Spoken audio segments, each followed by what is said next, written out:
Hello ladies, this is Stella and I'm here tonight to show you some of the papers that I use when I'm making my junk journals.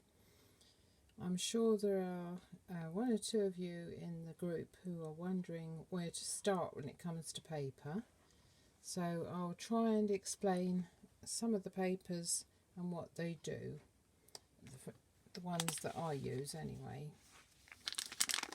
So I'll start off with this one, which is a very ordinary sort of white paper that you would use in a photocopier or in a printer.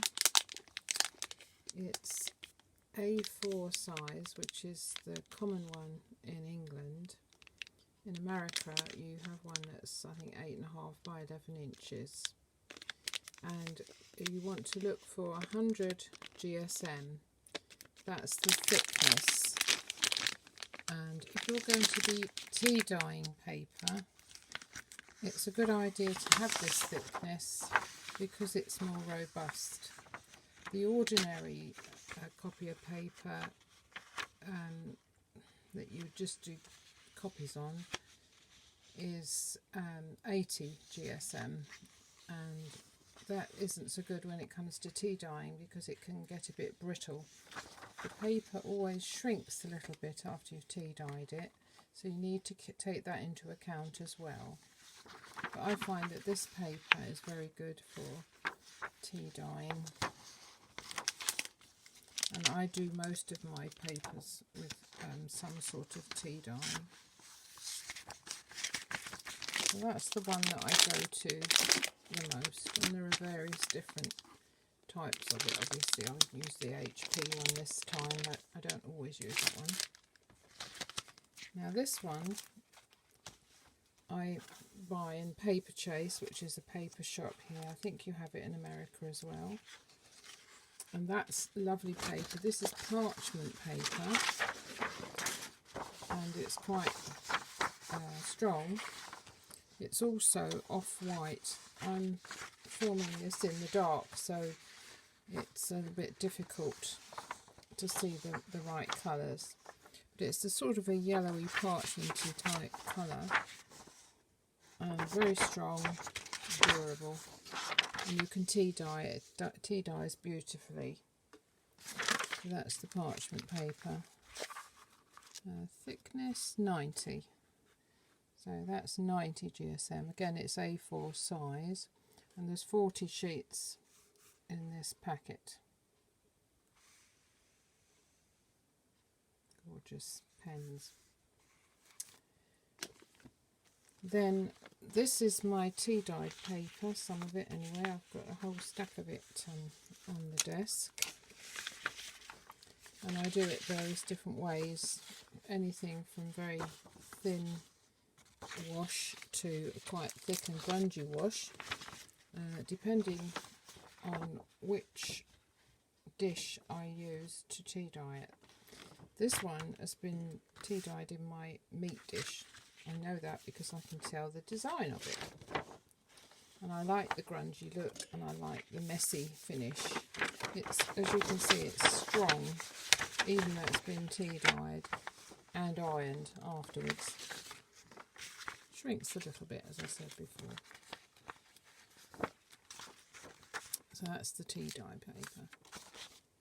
And I also use fabric dyes to dye my paper. I've got some blue and some green and some very light brown. Now this paper I bought on Amazon. This is how it's come. I haven't actually opened this packet yet. But I like this paper. I hate these sticky ends. I stick to myself before I stick to anything else on these. I like this paper because it's the same on both sides. And so if you don't want to tea dye, or you want to go for this specific look, then this is a great one to get. And I'm sure it's available to everybody if you've got an Amazon account. Not particularly expensive. but nice to use and a bit special in your junk journal. This box here, I got lucky. They were selling it off cheap, and as you can see, it was only £2.50, which is very cheap for this sort of premium inkjet paper. Specially made, I think, for CVs or business letters, and you want that special touch. Again, 100 GSM, A4 size, and there's 80 sheets in here, so I think I got a real bargain.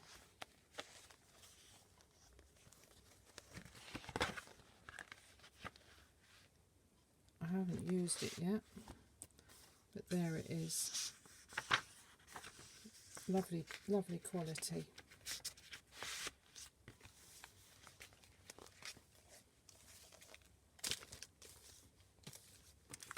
In here I have some carbon paper, which when I was young and starting off in the business world was very, very common.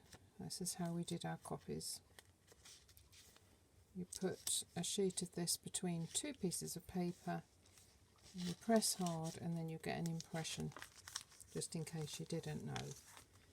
And now I find it very useful for tracing off pictures of flowers or anything like that that I want to make a copy of. This one is for copying photographs onto t-shirts. Again, I got it, it was a bargain. They were selling them off cheap. And there's a special technique for doing this. Basically, you iron it onto whatever you're doing. And I use this when I'm making my fabric books.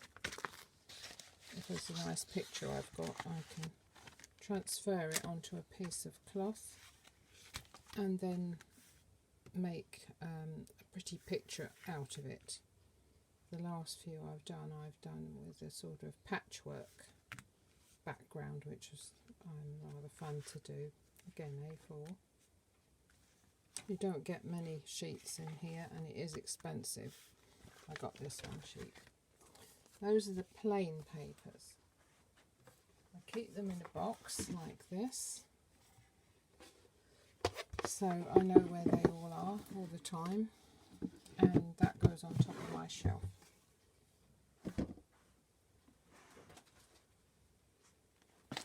Now this lot are the more fancy sheets. These are Tyvek sheets. Again, I bought them from Amazon. Very strong paper. Extremely strong, and I use that for the backing of the junk journal so that it doesn't tear or come away. Just happened to have been doing some work with that tonight. I was stitching my Africa junk journal. This is the second one, much bigger than the other one. This has got 3 signatures, and this is the Tyvek sheet. So I've been stitching the signatures onto the Tyvek with a nice big gap in the middle of each one. The middle section here is plain, and then 2 fancy signatures front and back. And then that Tyvek sheet will then be stuck onto the book boards, and this section here will be put down with duct tape, so it's not going to ever go anywhere. I'll come back to that another day.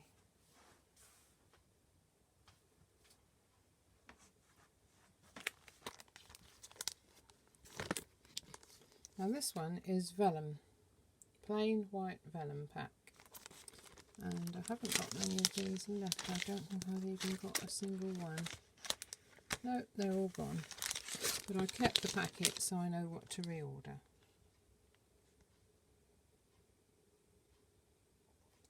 Again, only 10 sheets, and it's quite expensive, but it's see-through, like tracing paper, but stronger.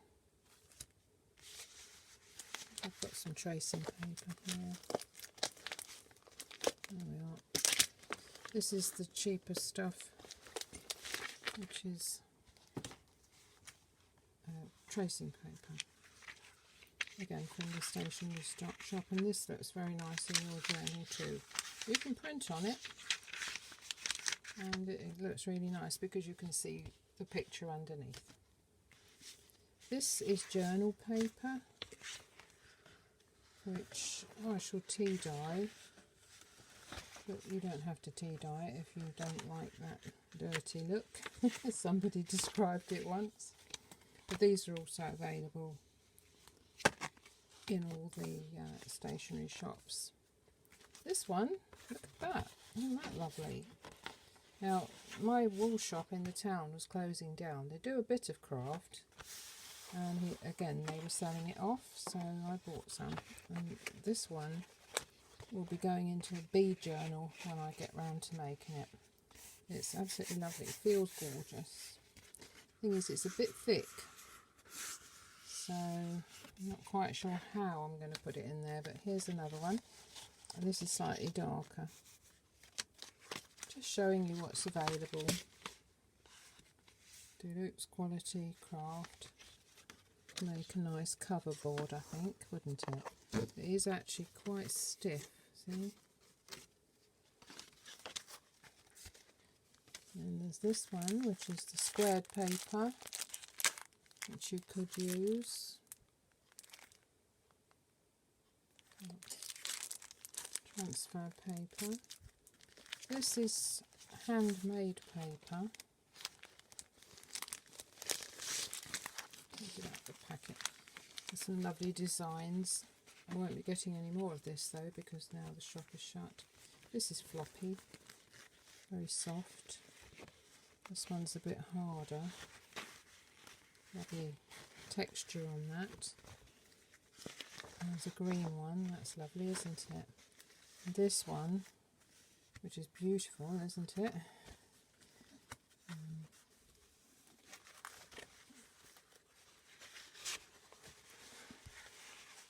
Is that a fish on there? No, it's an elephant. Elephant's face. And this one, again, gorgeous colours. And then this one, the last one, I'm not so keen on. Gold with flowers on. Just depends what you're making, doesn't it? Next one is the matte coated inkjet paper. Now this is 128 GSM. It's matte and you can get gloss. This is what you use to copy your photos on. We've all got lots of photos, haven't we, on the computer. And if I can get one out, it looks almost like ordinary thick A4, but it's specially made to photo onto, and then you can cut it out. So it's useful if you've got photos of a funny size. There's plenty of room on there, or you can do lots of photos all at once, which is what I tend to do. I prefer the matte to the gloss.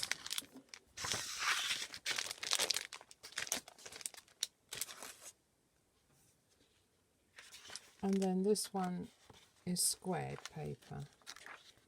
Again, I can tea dye or not, and this is also good for collage or in your junk journal. Very, very useful. And that's from Ryman's. I got that. That's our stationery store in the centre of my town. How thick is that? 80 sheets, 75 GSM. So that's a little bit thinner. But it doesn't feel thin, it feels quite, well, maybe a little bit thin. Anyway, so that's my selection of papers, and they fill 2 of these boxes, but at least I know where they are in the boxes on my shelf, because it's very hard, isn't it, to keep track of where things are sometimes. So I hope that's been helpful. And I hope now you've got an idea of what you might like to use. You don't have to use any of these, But the more different types of paper you use, the more interesting your book will be. So good luck, and I look forward to seeing the different sorts of paper in your junk journals when I next see your lovely efforts. Until next time, I'll say bye-bye.